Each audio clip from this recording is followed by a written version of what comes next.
13절, 9장 13절. 다 같이 한번 읽어보겠습니다. 13절만 시작. 너희는 가서 내가 긍휼을 원하고 제사를 원치 아니하노라 하신 뜻이 무엇인지 배우라. 내가 의인을 부르러 온 것이 아니요 죄인을 부르러 왔노라 하시니라. 17절. 새 포도주를 낡은 부대에 넣지 아니하나니 그렇게 하면 부대가 젖어 포도주도 쏟아지고 부대도 버리게 됩니다. 새 포도주는 새 부대에 넣어야 줄이 다 보존되느니라. 새 포도주는 새 부대에 넣어야 됩니다. 새 부대를 낡은 부대에 넣으면 포도주도 쏟아지고 부대도 버리게 되지요. 그래서 여기서 지금 줄이 다 보존된다 그랬습니다. 우리 옛사람, 새사람이 있고 옛사람이 있습니다. 새사람은 누구냐? 옛사람이 죄사함을 받고 회개를 통해서 그리스도 안에 들어올 때 그게 새 부대입니다. 새 사람입니다. 그러니까 새 것과 헌 것의 차이를 잘 아셔야 됩니다. 원래 우리는 헌 부대입니다. 헌 부대. 근데 주님은 그 헌 부대를 우리의 죄를 사하시고 그리고 회개를 통해서 이제 하나님께로 왔기 때문에 이제 새 부대가 된 것입니다.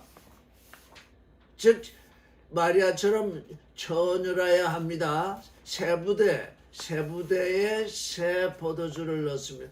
새 포도주, 하나님의 말씀, 하나님의 아들이 되게 하는 그 일, 그 새 포도주는 새 부대에 넣어야 돼요.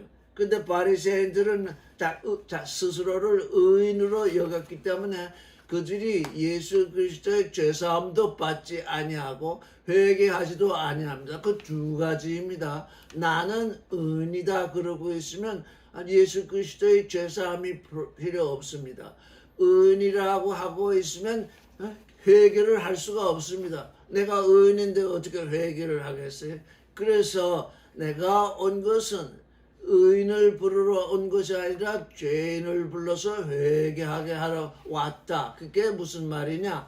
죄인을 불러서 회개하게 해서 새 부대로 만들어서 이제 새 포도주를 넣으신다 그 얘기예요.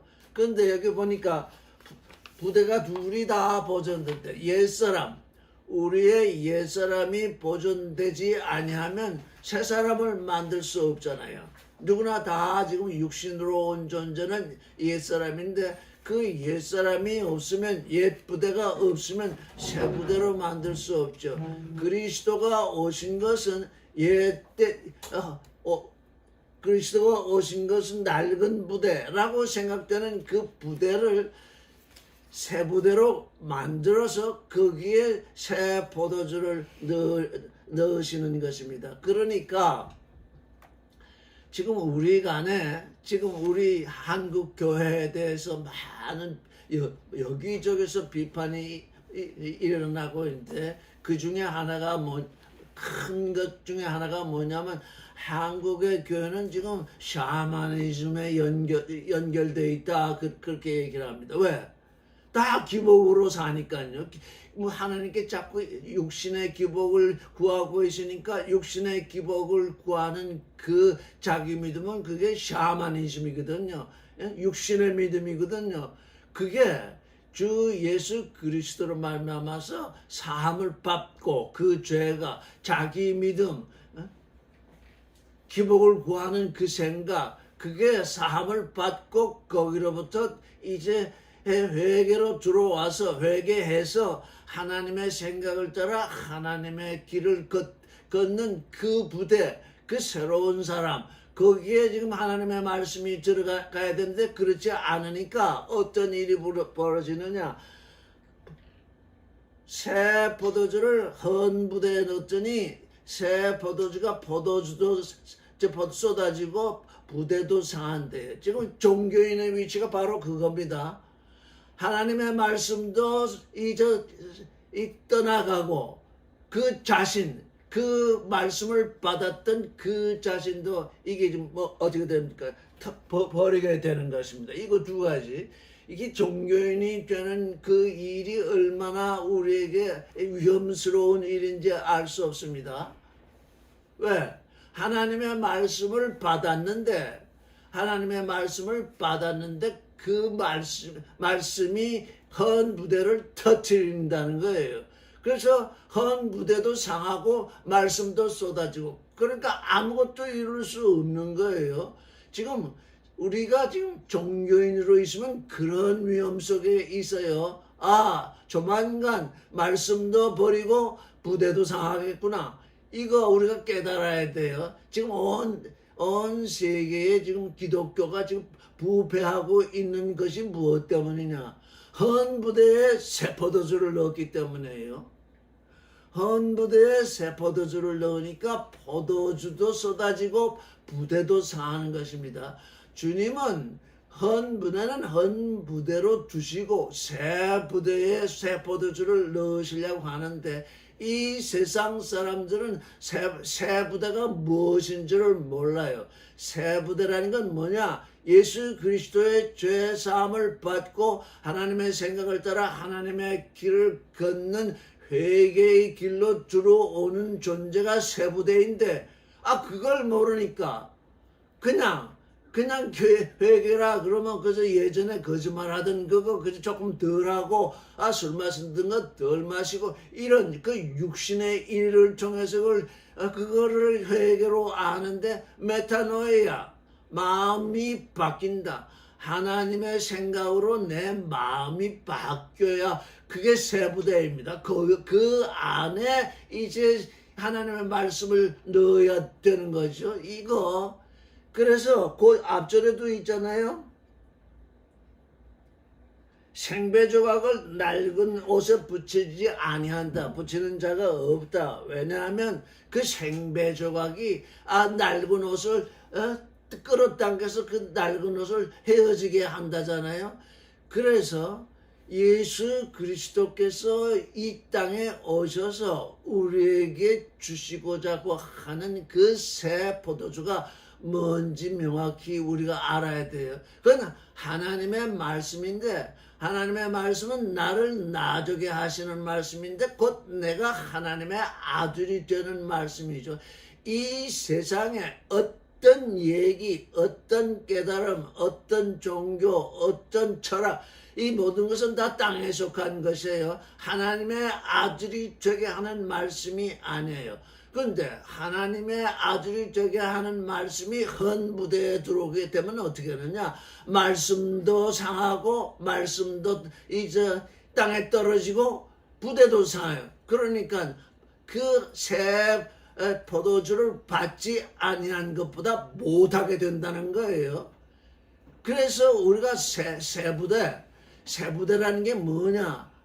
금방 낳은 아기냐? 그게 아니라 예수 그리스도로 말미암아서 죄사함을 받고 하나님의 생각 속으로 들어오는 그 존재, 거기에서 그 새 부대가 나오는 것입니다. 그래서 우리의 새 부대는 예수의 죄사함과 이자 메타노이아 회개 그것 없이는 새 부대가 될 수가 없습니다.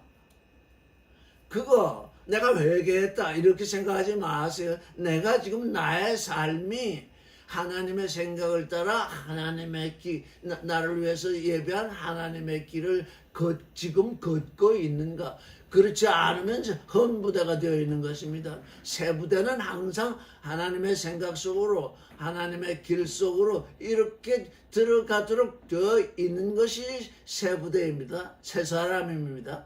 그래서 여기는 지금 비유로 표시하셨는데 사람들이 새 포도주를 새 부대에 넣는다. 이거를 그냥 육신의 생각을 따라서 생각을 하니까 이걸 자기들이 생각에 맞게 쓰고 이 말을 선악지식으로 쓰고 있는데 이건 아주 우리 이 땅에서 일어나고 있는 온전히 하나의 새로운 일.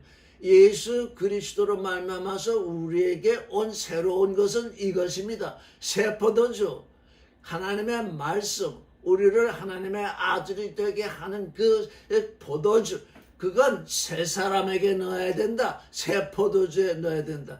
그래서 여러분은 그걸 이 새 포도주를 새 부대에 넣는다는 이 말씀을 그냥 인간의 생각으로 인간의 깨달음으로 여기지 말고 존재의 변화 이걸로서 생각을 하셔야 됩니다.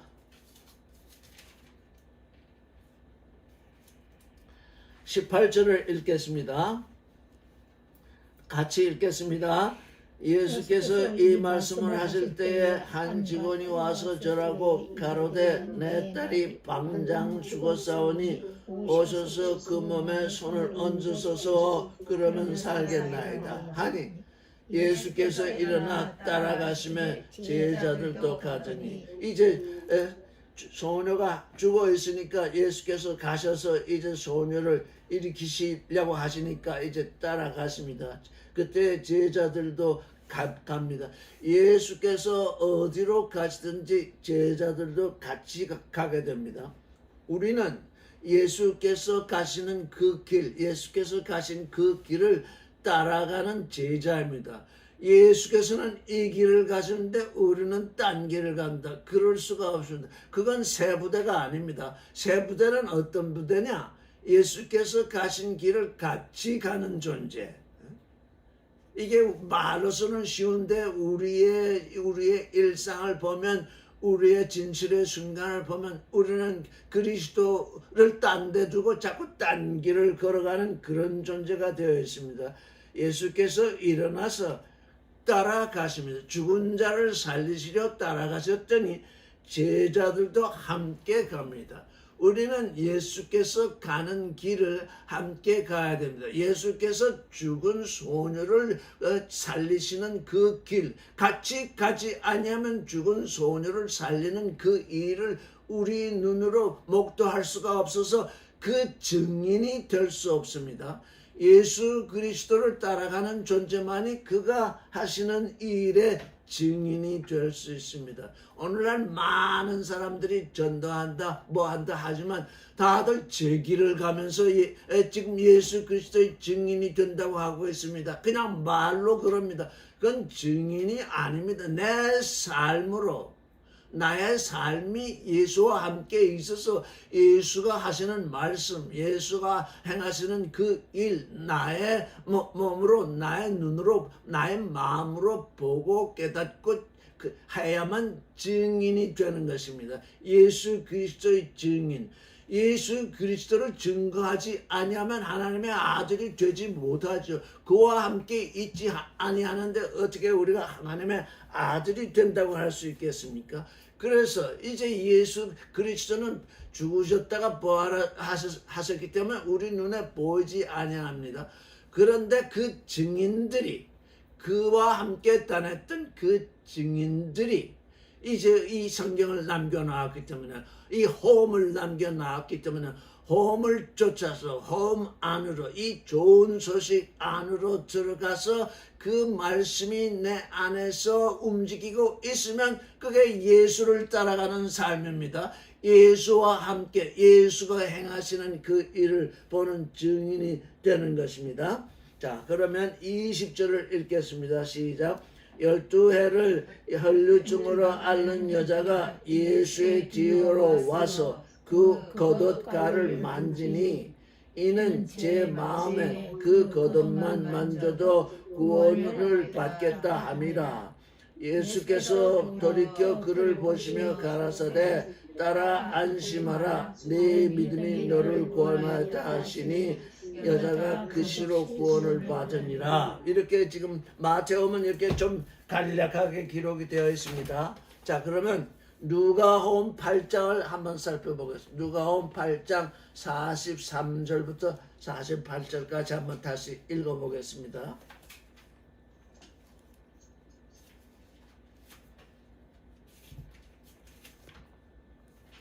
누가복음 8장 43절부터 읽어보겠습니다.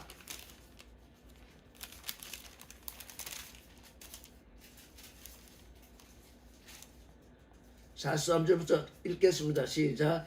이에 12해를 혈루증으로 앓는 중에 아무에게도 고침을 받지 못하던 여자가 예수의 뒤로 와서 그 옷가에 손을 대니 혈루증이 즉시 그쳤더라. 예수께서 가라사대 내게 손을 댄 자가 누구냐 하시니 다 아니라 할 때에 베드로가 가로되 주여 무리가 옹위하여 미나이다. 예수께서 가라사대 내게 손을 댄 자가 있도다.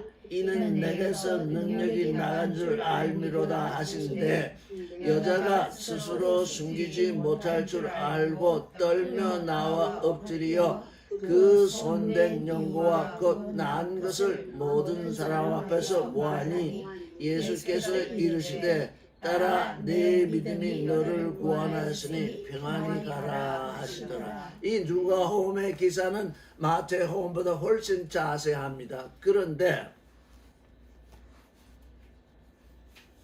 예수 그 혈루 12년간 12회를 혈루증으로 앓던 그 여자가 어떻게 되었냐면은 아무에게도 고침을 받지 못했습니다.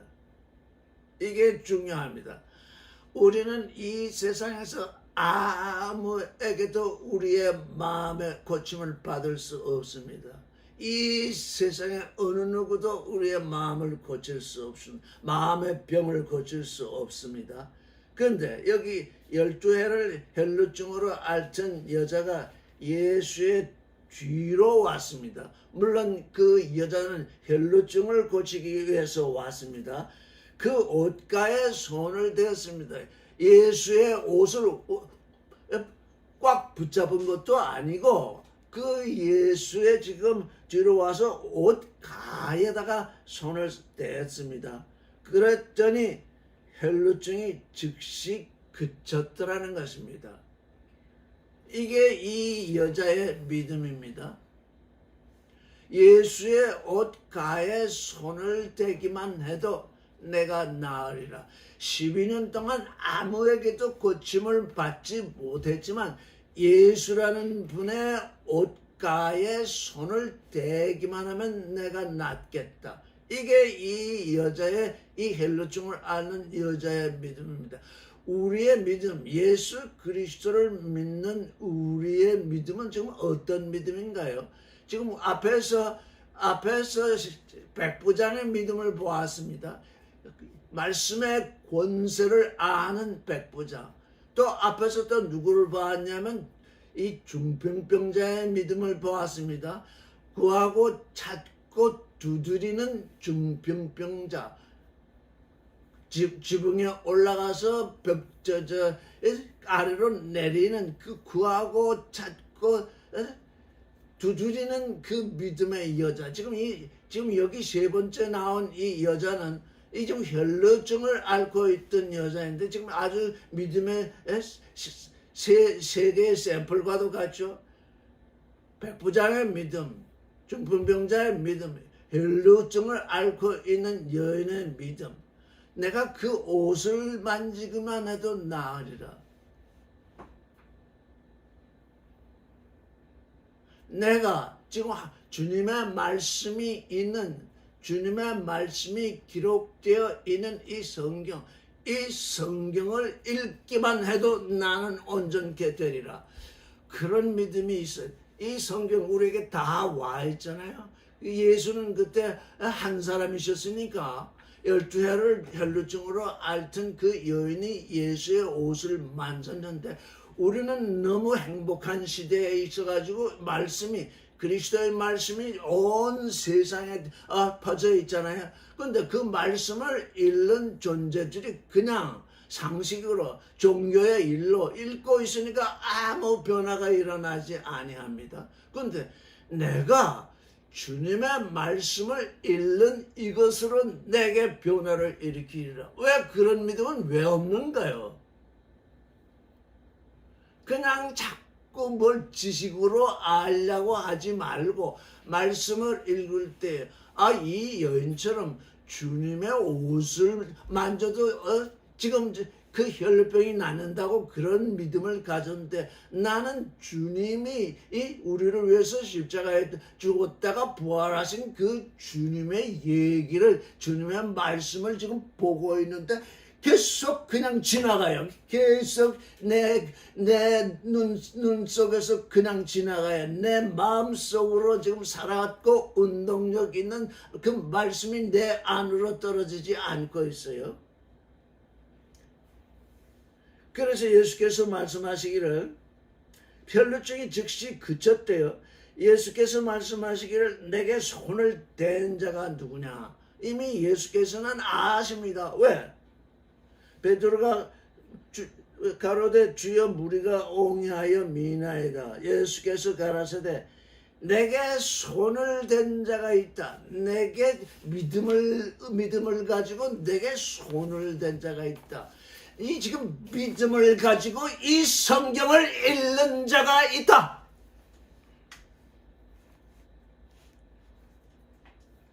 다 그냥 지식으로 알고 있잖아. 믿음을 가지고 내 말을 듣는 자가 있다. 오늘날 우리에게 요구되는 믿음은 바로 이것입니다. 십자가에 못 박혔다가 부활하신 그 주님이 하신 말씀을 들으면서 그 말씀이 내 안에서 역동하는 믿음, 부활의 믿음. 나는 이제 세상에 대하여 죽고 주님을 향해서 산다. 그 믿음, 이 성경 말씀을 읽을 때에 내게 그런 변화가 일어날 것이다. 그런 믿음을 오늘날 찾아보기 어렵습니다. 그런 믿음이라야 우리가 성경을 계속 읽을수록 계속 우리에게서 믿음이 자라나겠죠. 나는 성경을 읽는 만큼 내게 주님의 은혜가 내게 올 것이다. 세상의 축복이 아니라 하늘에 속한 그 마음의 고침, 메타노이아, 나의 마음이 예수 그리스도의 마음처럼 되리라. 그런 믿음. 내게 손을 댄 자가 있다. 그 믿음으로 내게 손을 댄 자가 있다. 왜냐? 내게서 능력이 나간 줄 알미로다. 내게서 능력이 나간 줄 안다. 주님의 말씀은 살았고 운동력이 있습니다. 그때 많은 사람들이 예수를 둘러싸고 좀 가고 있습니다. 그런데 아무도 예수의 옷가에 손을 대면 내 병이 나으리라고 믿었던 사람은 이 혈루병 앓던 그 여자뿐입니다. 그러니까 수많은 사람들이 지금 이 생명의 말씀을 읽어도 이 혈루증을 앓고 있던 여자 12년 동안 그냥 몸에서 피가 나와서 지금 그 고칠 수 없을 지경에 이르렀는데, 이때에 주님의 소식을 듣고 내가 주님의 옷을 만지리라. 내가 이 말씀을 읽으리라. 내가 주님이 지금 여기 계신 것처럼, 내게 말씀하시는 것처럼 이 말씀을 읽으리라.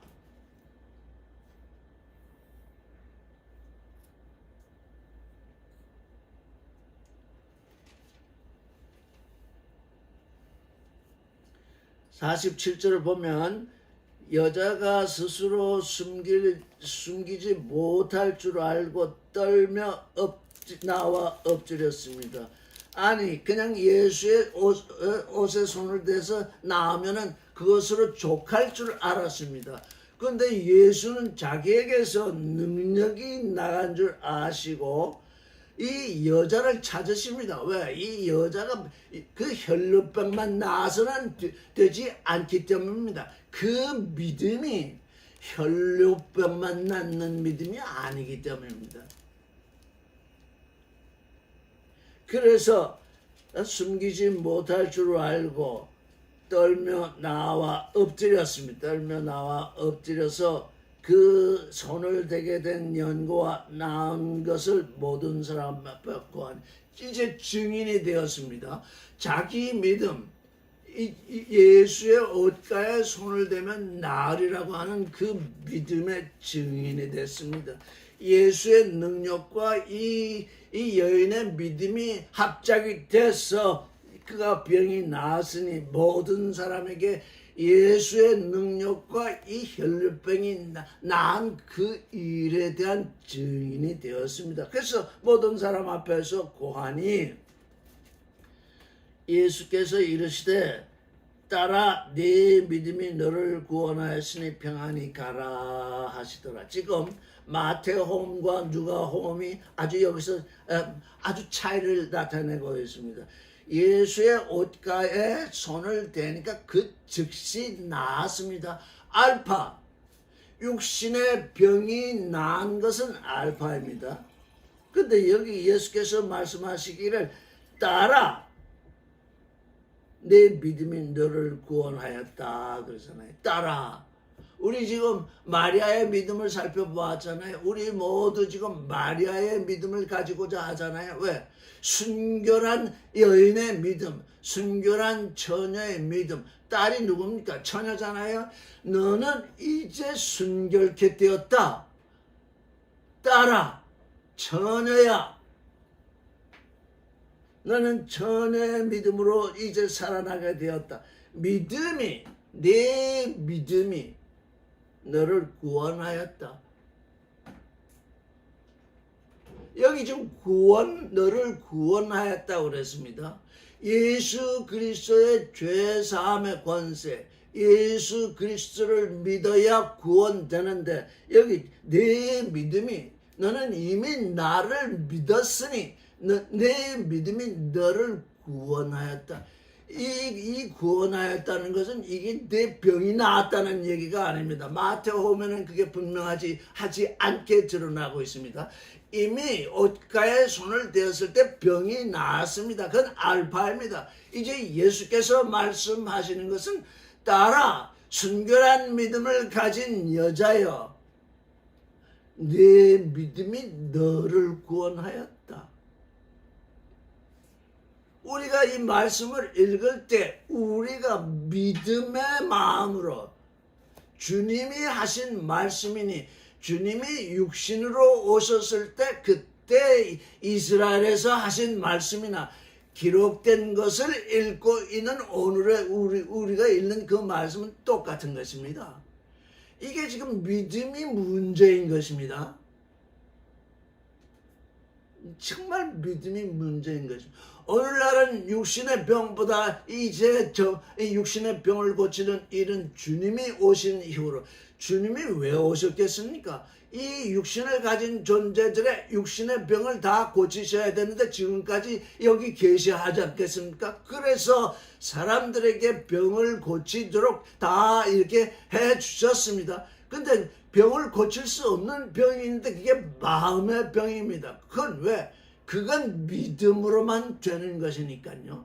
그건 주님을 믿는 그 믿음으로만 되는 것이니까 네 믿음이 너를 구원하였다. 내가 너를 구원하였는데 내가 너를 구원하러 온 구주로만 있어서는 안 된다. 왜?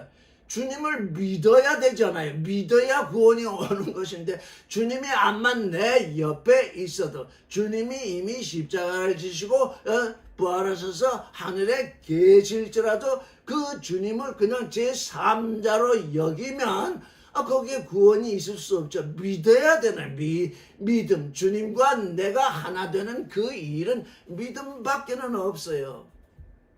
내게서 주님에게서 능력이 나오는 거. 여러분 이거 얼마나 굉장한 믿음입니까? 주님의 옷을 만져도 내가 낫겠다. 주님의 말씀을 읽으면 내가 내 마음의 병이 낫겠다. 이런 믿음이 왜 없는가요, 우리에게는?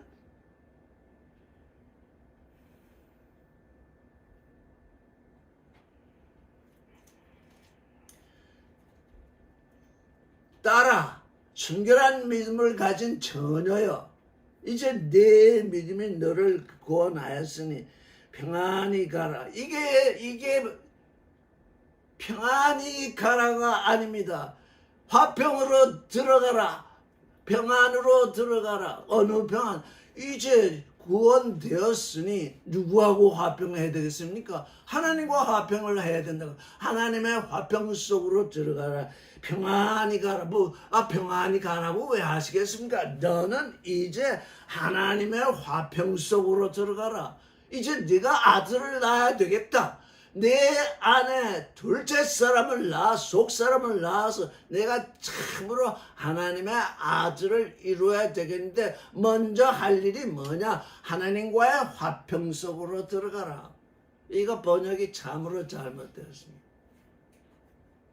평안히 가라는 얘기가 아니라 화평 속으로 들어가라.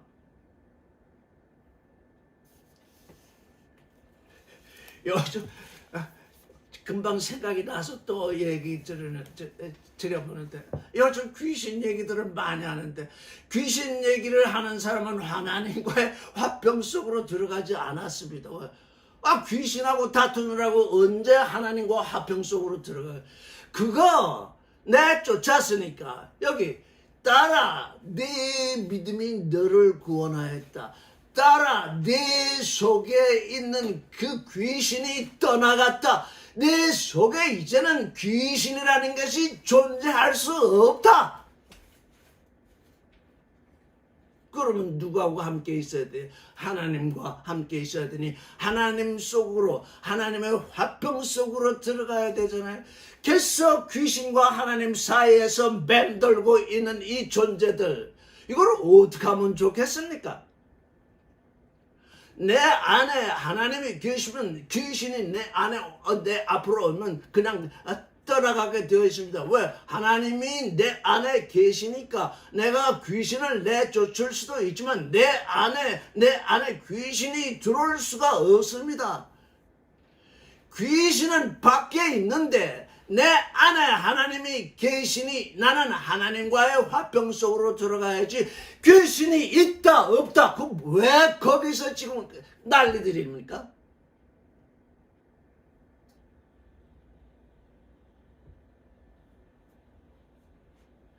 그래서 하나님과의 화평 속으로 들어가야만 하나님의 아들을 낳을 수 있습니다.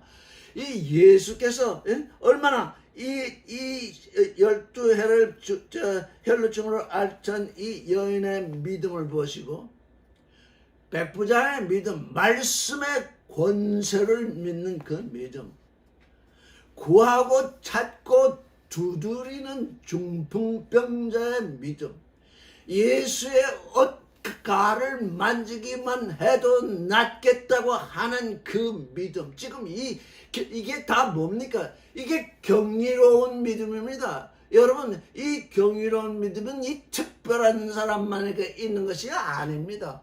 내가 믿으면 되는 것입니다. 이게 참으로 믿어져야 되는 것입니다. 지금 말씀이 우리에게 와 있는 것은 이 말씀을 읽으면서 내가 이제 그리스도의 약속, 아버지의 약속이 바라져서 믿게 되어라 하는 그 말씀인데 이 말씀을 읽으면서 믿어져야 되는 것입니다.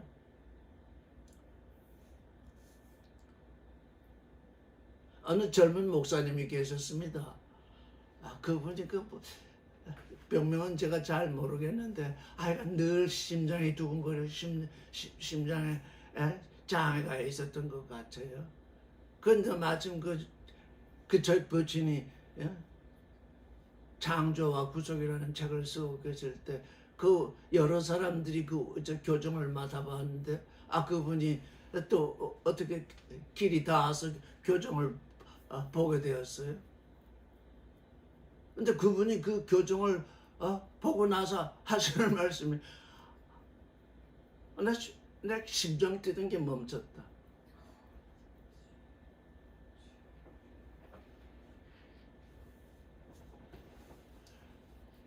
이 말씀을 들여다보면 볼수록 따라 네 믿음이 너를 구원하였다.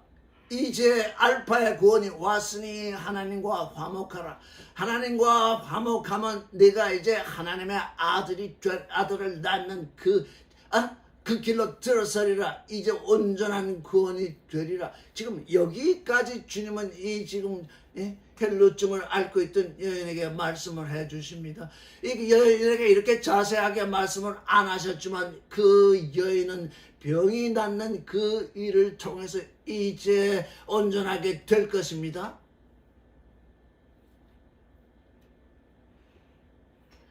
그런데 여기 보십시오. 평안히 가라. 너와 나는 상관이 없이 너는 평안히 가. 아니 주님이 지금 우리를 구원하러 오셨는데 평안히 가라 그러겠습니까? 하나님과의 화평 속으로 들어가라. 네가 진실의 순간에 어떻게 해야 되느냐? 하나님과의 화평 속으로 들어가라. 그게 육신의 일이든 영의 일이든 언제든지 하나님과 화평하는 그 속으로 들어가라.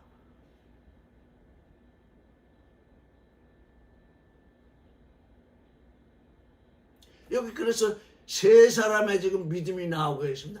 백부장, 중풍병자, 혈루병 여인. 이게 인생으로서는 이 사람으로서는 다 어떻게 할 수 없는 그 일을 하나님이 그리스도께서 하신다는 행하신다는 그 믿음. 하나님과 우리 사이는 믿음 하나밖에는 관계 지을 것이 없어요. 그 믿음이 자기 믿음이 돼서는 안 돼요. 이 세상에서 복받다가 천국 가겠다고 하는 그런 종교인의 믿음이 되어서는 안 돼요. 아들의 믿음이 되죠. 그러니까 아들의 믿음이 되려고 하니까 그게 뭐냐? 아들의 믿음을 가지는 그 일. 그게 새 포도주를 새 부대에 넣는 일이다. 사람들은 종교에서 위로를 받으려고 그래요. 그저 어느 정도 위로를 받아요. 왜? 사람들이 다 그저 자기 나름대로 위로를 받으니까요. 그런데 그건 땅의 위로예요. 땅에서 위로가 끝나면 그 다음엔 어떻게 할 거예요? 하나님은 그건 내가 네게 주는 위로가 아니다. 너는 내 아들이 되어야 된다고 하나님은 이렇게 말씀을 우리에게 지금 계속 하시고 계신데 우리는 우리 자신의 믿음, 땅에 속한 믿음으로 땅에서 위로를 받고자 해요. 우리가 육신을 가졌으니까 땅에서 위로를 받을 수밖에 없기 때문에 주님은 위로를 주시나 그게 우리가 지금 믿어야 하는 그 믿음이 아니에요. 우리는 육신을 가져서 연약하잖아요. 땅에서 어떻게 좀 잘 지내가야 되잖아요. 왜? 우리의 삶이 있으니까. 그건 그 나라와 그 의를 구하는 존재에게 주님이 더하여서 주시는 것이지 그것이 목적이 돼서 그걸 쫓는 하나님과는 상관이 없어요.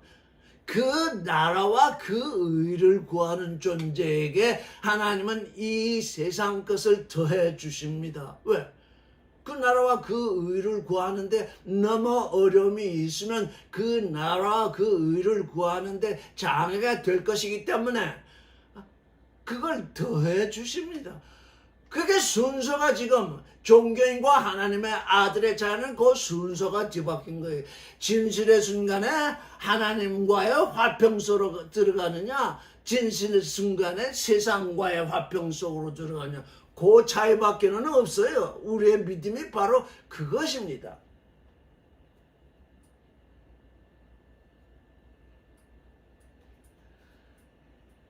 (49절) 아직 말씀하실 때에 회당장의 집에서 사람이 와서 말하되 당신의 딸이 죽었나이다. 선생을 괴롭게 하지 마소서 하고는 이게 이제 누가음인데 따라 내 믿음 마태복음 9장입니다. 22절 따라 안심하라 네 믿음이 너를 구하여 하다 하시니 그 시로 구원을 받으니라. 그 시로 구원을 받았다는 이 구원되었다고 하는 이 말씀 예수의 제자들보다 먼저 따라 안심하라, 내 믿음이 너를 구원하였다. 우리 앞에 어떤 존재들, 우리를 가르치는 존재들, 앞에 우리를 지도하는 존재들, 그들 다음에 우리가 구원된다, 그것이 아닙니다. 우리의 믿음이 뭐를 증거하고 있느냐, 나의 믿음이 무엇을 증거하고 있느냐. 그 시로 구원을 받았다 그러잖아요. 그 시로 구원되었다. 예수께서 그 직원의 집에 가서 피리 부는 자들과 환호하는 무리를 보시고, 이들은 지금 죽은 자 때문에 위로하러 왔지요. 그러나 예수께서는 물러가라, 이 소녀가 죽은 것이 아니라 잔다 하시니 저들이 비웃더라. 이 소녀가 죽은 것이 아니라 잔다.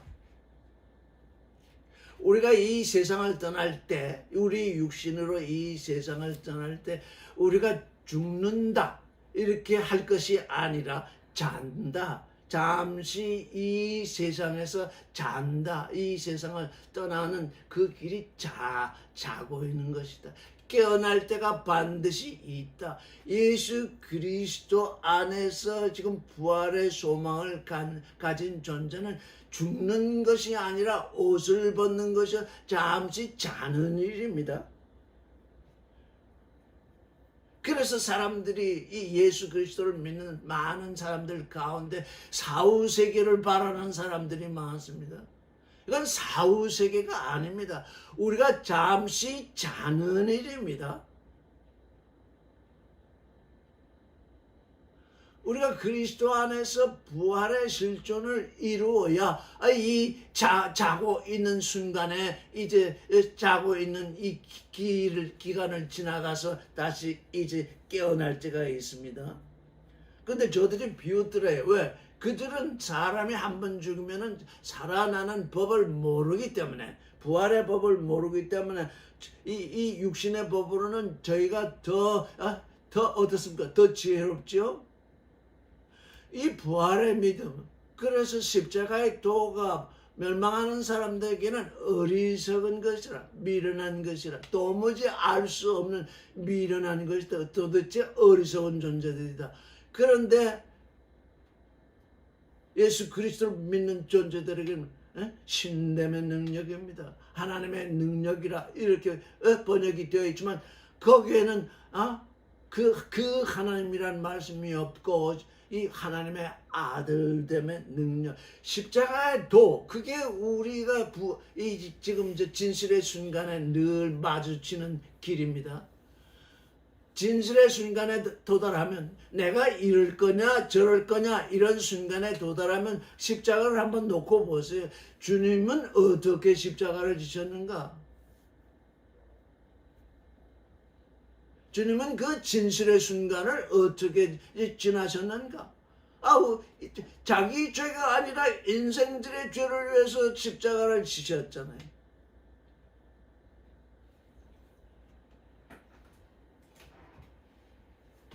(25절을) 읽겠습니다. 무리를 내어보내신 후에 예수께서 들어가사 소녀의 손을 잡으며 일어나는지라 그 소문이 온 땅에 퍼지더라. 소녀의 손을 잡으며 일어났습니다.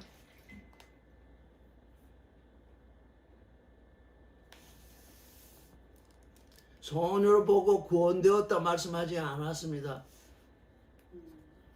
이건 소녀의 믿음이 아니라 예수 그리스도의 믿음, 예수 그리스도의 능력으로 지금 살려내신 것입니다. 이 소녀는 살아났으니 이제 예수 그리스도를 믿을 수 있는 기회가 온 것입니다. 우리 지금 이 땅에 이 육신의 삶을 살고 있는 우리가 이 땅에서 예수 그리스도의 말씀을 듣고 이름을 듣고 지금 예수 그리스도 안으로 들어왔는데, 이것이 얼마나 중요한 것입니까? 앞에서도 보았죠. 두 부대를 보존시킨대요. 옛 부대도 그대로 있고 새 부대도 그대로 있다. 왜? 옛 부대를 새 부대로 만드시는 이가 예수 그리스도이기 때문에 옛 부대를 그냥 파기시키는 분이 아닙니다. 너희는 옛 부대로 있으되 내 말을 믿고 내 안으로 들어오면 새 부대가 되리라. 새 포도주를 넣는 부대가 되리라. 지금 그 말씀이잖아요. 예수께서 거기 떠나가실새 두 소경이 따라오며 소리질러 가로되 다윗의 자손이여 우리를 불쌍히 여기소서. 여기 지금 불쌍히 여기소서가 스플랑크니조마인데 그게 긍휼입니다. 우리를 긍휼히 여기소서. 사실 예수께서는 이 땅에 오시기를 긍휼한 존재, 긍휼을 베푸시는 존재로 오셨습니다. 긍휼을 빼면 우리가 예수를 믿을 수가 없습니다. 우리 죄를 사하신 것도 긍휼이요, 그가 부활하신 것도 긍휼입니다. 그러니 우리가 우리 안에서 긍휼이 넘치도록 해야 됩니다.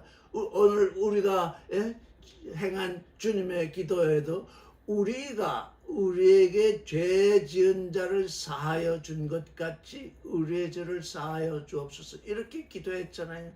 우리가 우리에게 그걸 또 달리 번역하면 우리가 우리에게 빚진 자를 사하여 준 것 같이 이렇게 할 수 있습니다. 온 이 세상은 어떻게 하고 있습니까? 빚진 자가 빚을 갚아야 됩니다.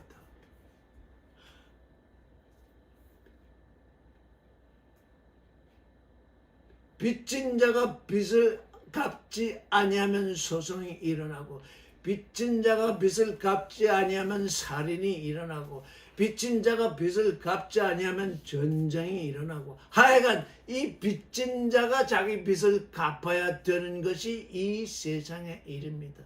그런데 긍휼한 존재, 긍휼의 존재로 오신 주님은 뭐라고 얘기하시느냐? 우리가 우리에게 빚진 자를 사하여 준 것 같이 빚을 준 자, 빚을 진 자가 아니라 빚을 준 자가 빚을 해결해야 하는 것이 긍휼의 일입니다. 이건 전혀 다른 사고입니다. 즉 하나님의 생각이 긍휼이라고 하는 그 생각은 뭐냐? 너희가 나에게 빚을 졌는데, 너희가 나에게 죄를 지었는데, 내가 너희가 내게 그 빚을 갚도록 내게 요구한다면 아무도 빚을 갚을 존재가 없다. 그러니 내가 내 아들을 보내서 너희의 빚을 탕감해 준다. 이게 지금 우리에게 다가온 죄사함입니다. 이걸 존재적으로 느껴야 합니다. 머리로는 다 알죠. 예수 그리스도로 말미암아 죄사함을 받았다. 딱 입으로 말을 하고 알고 있습니다. 근데 실제 그 삶 속에 들어가 보면 빚을 진 자가 빚을 갚아야 된다는 게 아주 우리의 온몸을 지배하고 있습니다. 빚을 준 자가 해결하는 그 생각은 없습니다. 그래서 전쟁이 나고 싸움이 나고 다툼이 나고 하여간 소송이 일고 그렇게 됩니다. 근데 이것도 부모와 자식 간의 사이를 보면 조금은 이해할 수 있습니다. 자식은 부모에게 빚을 졌습니다. 어쨌든 자기가 빚을 지기 위해서 진 것은 아닙니다. 낳았으니. 근데 부모에게 빚을 졌습니다. 근데 그 부모가 자식에게 빚을 갚으라 그러는 부모는 많지 아니합니다. 근데 그 부모 가운데서도 빚을 갚으라고 그 자식들에게 그걸 그렇게 강요를 합니다. 그건 사랑의 흐름이 아닙니다. 긍휼의 흐름이 아닌. 그죠? 내가 낳았으니 네가 사람이 되기까지 내가 기른다. 그 기르는 그것을 기쁨으로 여기는 존재, 그게 부모입니다. 그 이상을 넘어가면 부모가 아닙니다. 거래입니다. 거래자. 내가 너를 낳았으니 네가 사람 노릇할 때까지 내가 너를 길러서 너를 살게 한다. 그래서 내 일이 끝이다. 내게 뭘 요구한 그 자녀들은 달리 생각했습니다. 부모가 나를 이렇게 나를 길러주셨으니 내가 부모에게 뭔가 좀 해야 되겠다. 그건 자식의 생각이 그래야지 부모가 그걸 요구해서는 되는 일이 아닙니다. 여기에 그래서 그걸 많이 요구하는 부모일수록 자식 부모가 아니 틀어져 있습니다. 왜? 조금 빚을 달라고 하니까요. 빚을 준 존재가 또 빚을 해결하도록 기회를 열어주는 그 일이 곧 긍휼입니다.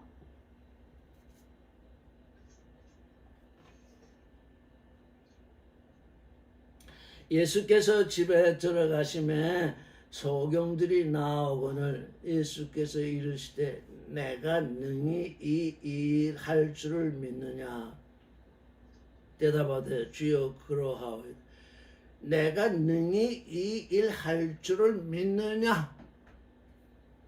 내가 너희의 죄를 사하고 너희가 회개하도록 해줄 줄을 믿느냐. 그게 성경에 기록되어 있는데 지금 이 사복음서에 기록되어 있는데 이 말을 읽는 너희가 내가 부활하여 너희를 지금 돕고 있는데 내가 너희로 하여금 회개의 길, 하나님의 생각을 따라 하나님의 길을 걷는 것, 생명과 사랑과 거룩과 진리의 길을 걷도록 해줄 것을 믿느냐? 해줄 수 있다고 믿느냐? 아무도 안 믿잖아요. 아무라고 하면 이제 어폐가 있으나 하나님의 아들이 되라고 그러면 다들 겁을 내고 뒤로 물러나서 그건 우리가 믿는 게 아니다. 자기들이 믿으면 뭐합니까? 하나님이 우리에게 이렇게 믿으라고 이미 우리에게 예시를 하시고 계시를 주시는데 우리는 그걸 믿지 않는다. 그럼 뭘 믿겠다는 것입니까?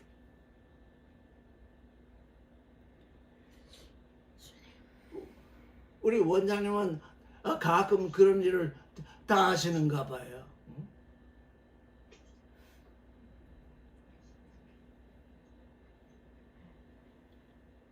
내가 능히 이 일을 할 수 있을 것으로 믿느냐? 내가 성경에 지금 너희 말씀이 기록되어 있는데 말씀이 기록된 그 말씀을 내가 능히 부활한 내가 능히 행할 것을 네가 믿느냐? 이거잖아요. 지금 부활의 믿음이라는 게. 내가 부활했는데 나처럼 너희를 부활케 할 것을 믿느냐? 하나님의 아들로 부활케 할 것을 믿느냐? 그러면 겁낼 게 뭐가 있느냐? 죽었다 살아나는 것인데 죽어야 살아나는 것인데 죽는 것이 그렇게 두려워서 우리가 개석 진실의 순간은 내가 나를 배반하고 있는데 나의 믿음을 배반하고 있잖아. 내가 부활의 믿음을 가졌다 하는데 진실의 순간에 도달하면 그 부활의 믿음을 그냥 헌신짝 버리잖아요. 내가 나를 배반하고 있는데 언제까지 그 배반이 일어날 것이냐?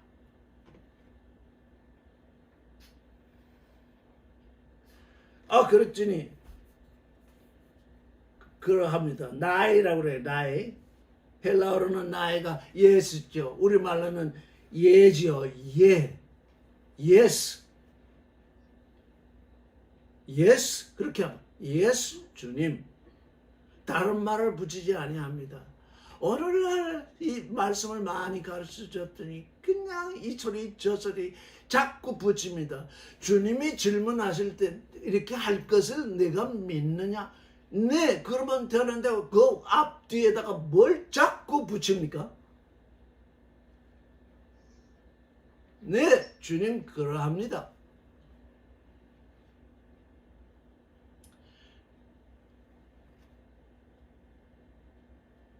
이에 예수께서 저의 눈을 만지시며 가라사대 너의 믿음대로 되라 하신대. 믿음대로 되라. 너희의 그 믿음대로 되라. 믿음을 따라서 되라. 그랬더니 그 눈이 밝아진지라. 예수께서 엄히 경계하시되 삼과 아무에게도 말하지 말라. 오늘날 그저 뭐 조그만 일이 있으면 와서 보라, 와서 보라, 와서 보라. 그러니까 하나님과의 화평 속으로 들어가는 일은 잊혀지고 와서 보라, 와서 보라, 와서 보라. 그건 자꾸 그걸 보게 한다잖아요. 근데 예수께서는 아무에게도 알게 하지 말라. 왜? 자꾸 병만 고치러 내게 올 것이 아니냐. 이 소문이 퍼지면 사람들이 구름처럼 밀려들 터인데 그들이 하나님의 아들이 되려고 나를 찾아오는 것이 아니라 자꾸 병 고치려고 올 테니 그게 내가 의도하는 바가 아니다. 근데 사람들은 어떻게 해요?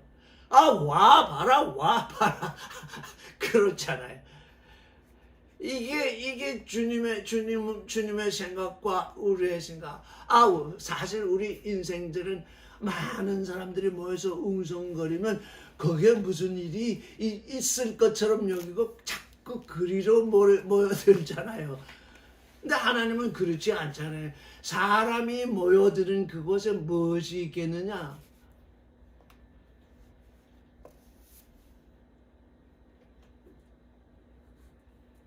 저희가 나가서 예수의 소문을 그 온 땅에 전파하니라. 그래서 저는 아무에게도 주님이 직접 경계하셨잖아요. 말씀하셨잖아요. 아무에게도 가서 알게 하지 말라. 근데 저희는 나가서 예수의 소문을 그 온 땅에 전파했다 그러는데 원문을 보니까 예수의 소문이 아니라 예수를 그를 이게 말씀의 뉘앙스의 차이가 있구나. 너는 나아가서 내 소문을 퍼져서 병이 이렇게 낫다 하지 말라 하신 것을 이 사람들은 알아듣고 예수를 전파했다. 예수 자체를 그의 명성을 전파한 것이 아니라.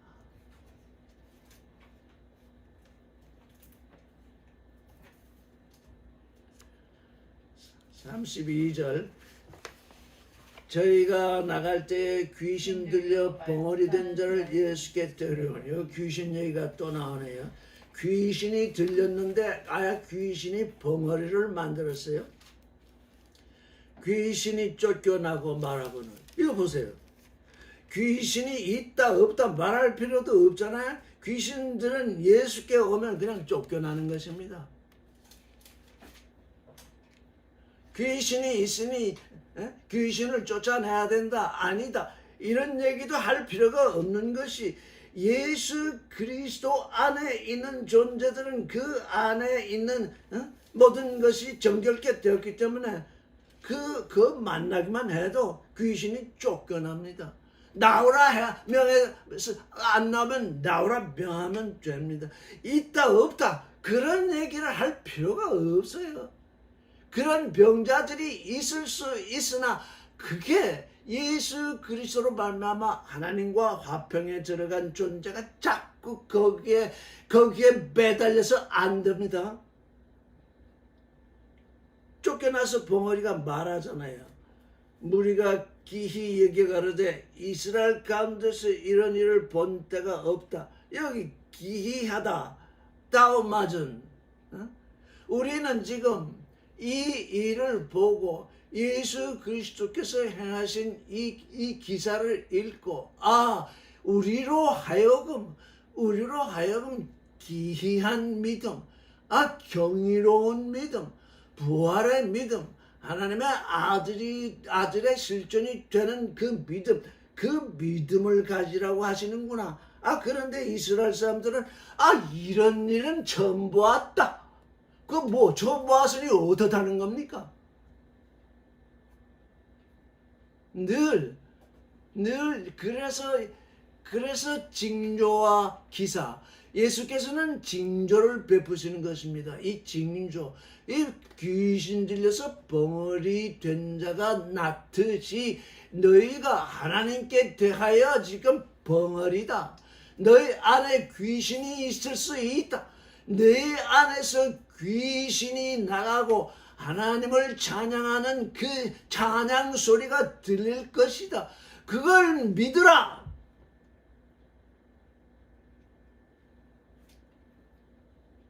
근데 이걸 뭐 하나의 기사로 읽고, 그쵸? 예수의 때에 귀신이 있었구나. 그런데 지금도 귀신이 있다. 이렇게 도대체 귀신을 왜 믿는 것입니까?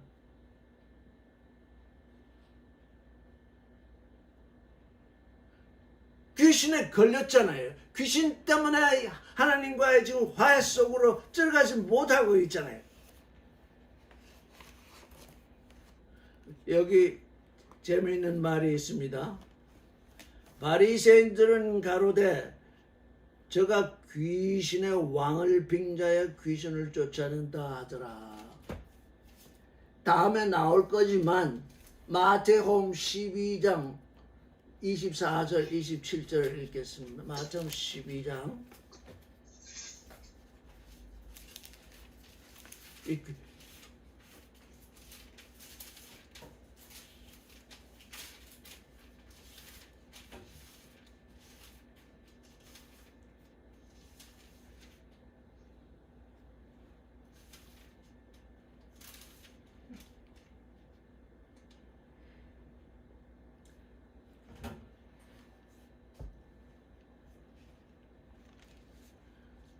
(12장) 24절부터 읽어보겠습니다. 시작.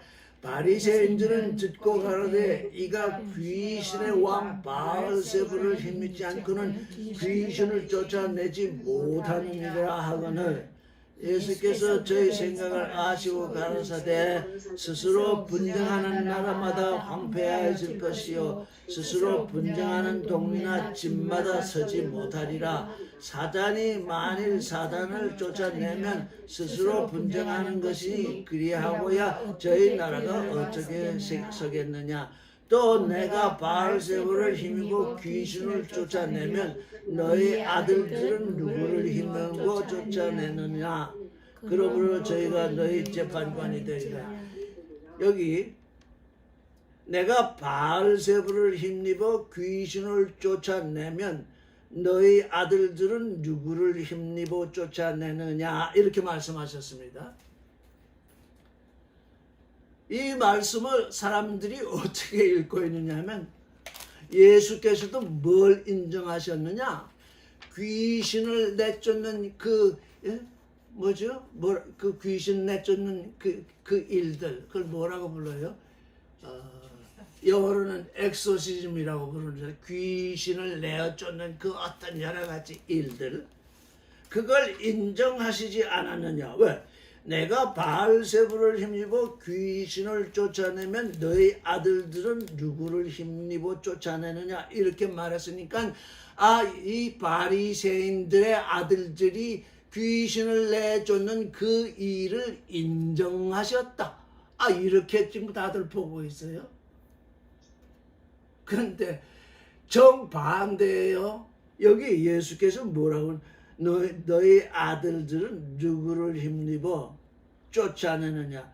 거기에 목적어가 빠져 있어요. 참으로 예수께서 이 하시는 말씀을 잘 읽어야 돼요.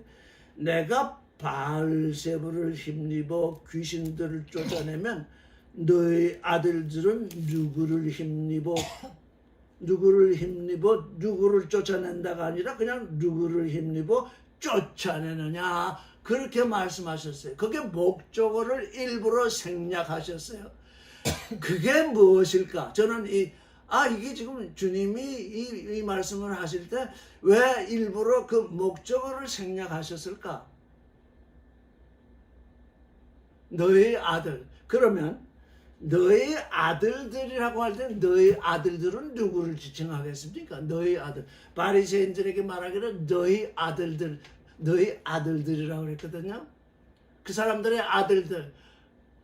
아들들이 어린 아이도 있고 뭐 나이 든 자도 있고 한데 그 어린 아이들이 무슨 귀신을 쫓아내는 예식을 행할 것도 아니고 너희 아들들은 누구를 힘입어서 쫓아내느냐? 누구를 말하겠습니까? 너희 바리새인들의 너희 아들들, 바리새인들의 아들들이 누구라는 겁니까? 귀신들이라는 것입니다. 너희 속사람, 너희 아들들이 그 귀신들이 이제 누구를 쫓아내느냐? 나 그리스도를 쫓아낸다. 왜? 귀신들이 지금 그 안에 바리새인들의 안에 있는 그 귀신들이 예수를 쫓아내는 것입니다. 이거 지금 귀신 쫓아내는 예지 그런 걸 주님이 인정하셔도 이건 성경을 읽어도 너무 잘못 읽었어. 지금까지도 그 귀신 쫓아내는 그런 예식을 행하는 그 사람들이 얼마나 많습니까? 우리 안에서 너희 속사람이 지금 뭘 이루고 있느냐? 너희 속사람 안에 지금 그 아들들 안에 귀신이 있으니 그 바알세불이 있으니 그 바알세불이 나를 너희로부터 쫓아내는 것이다. 그 목적 하나 생략하셔가지고 지금 이 바리새인들이 알지 못하도록 지금 주님은 말씀하셨어요. 그런데 이걸 누가 알아야 돼요? 이거 우리가 알아야 돼요. 주님이 지금 뭘 말씀하고 계시는가? 너희는 왜 나를 내쫓아내고 있는 줄 아느냐? 너희 안에 바알세불이 있어서 그렇다.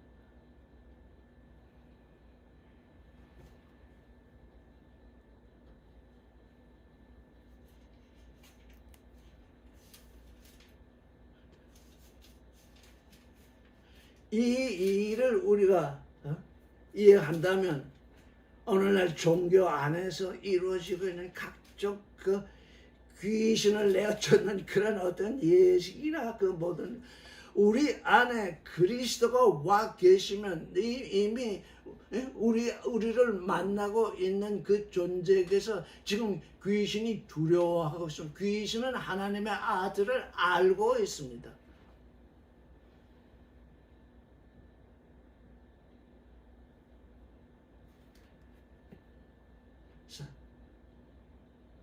35절 읽겠습니다. 예수께서 모든 성과 촌에 두루 다니사 저희 회당에서 가르치시며 천국 호음을 전파하시며 모든 병과 모든 약한 것을 고치시니라. 저희 회당, 그때는 지금 회당밖에 없었어요. 지금은 교회라는 데가 있는데 지금 그 교회라는 말이 에클레시아인데 하나님께 불러냄을 받은 존재, 불렘이 하나님께 불러내어서 하나님의 아들이 되라고 불러냄을 받은 존재들인데 종교인의 모임, 그저 무의식적으로 교회 그러면 다 그저 종교인의 모임이 되어서 거기에 많은 사람이 모이고 헌금을 내고 봉사를 하고 기도를 하고 하는 그런 모임으로 다 이렇게 이해되어 버렸잖아요. 교회에 대해서 누가 특별히 묻는 사람도 없잖아요. 바울은 그래서 에베소서에서 교회란 뭐냐? 모든 사람 안에 모든 것을 충만케 하시는 그분의 충만, 하나님의 충만, 그게 에클레시아다. 그러니 하나님의 충만은 다 내어버리고 에베소 1장 23절 모든 사람 안에. 근데 그 번역이 어떻게 하냐? 만물 안에 만물을 풍성케 하시는 그분의 충만이다. 그러니까 갑자기 에클레시아가 무슨 만물로 내려앉는 그리스도에게 불러냄을 받은 그 존재들에게 그의 충만으로 채워주시는데 그의 충만, 그것이 에클레시아다.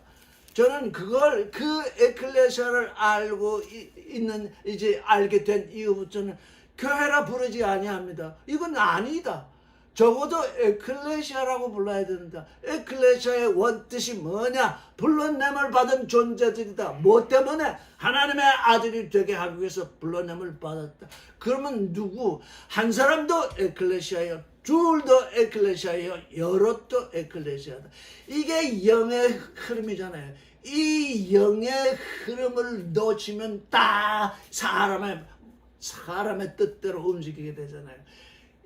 영의 흐름, 하나님의 아들이 되도록 불러냄을 받은 그 충만한 존재들, 그것이 에클레시아구나. 근데 그게 딱 교회라고 되면 완전히 종교인들의 모임이 돼가지고 거기서 기도하고 찬양하고 뭐 헌금하고 하는데 전부 이 세상을 향한 기복신앙이 거기를 지배하고 있잖아요.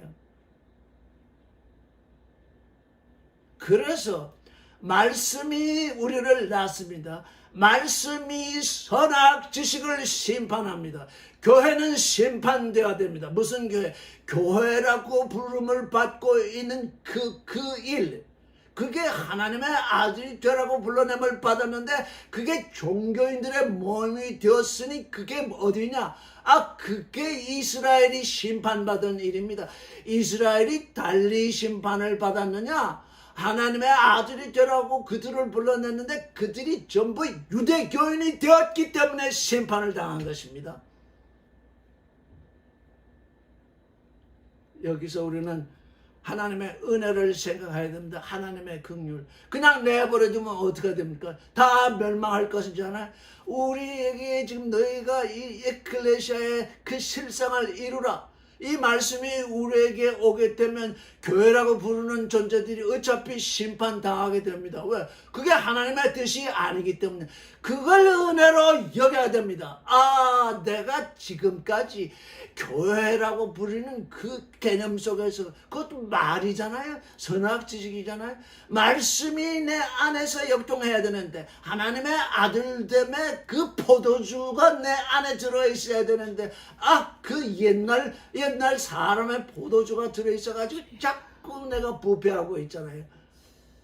그래서 내가 새 부대가 되어서 새 포도주를 넣는 이 기이한 일, 이 경이로운 일, 이게 우리의 부활의 믿음으로 이루어지게 되는 것입니다. 왜? 옛 것이 죽고 새 것이 살아나기 때문인 것입니다. 네, 오늘 여기까지 하겠습니다. 네, 고맙습니다.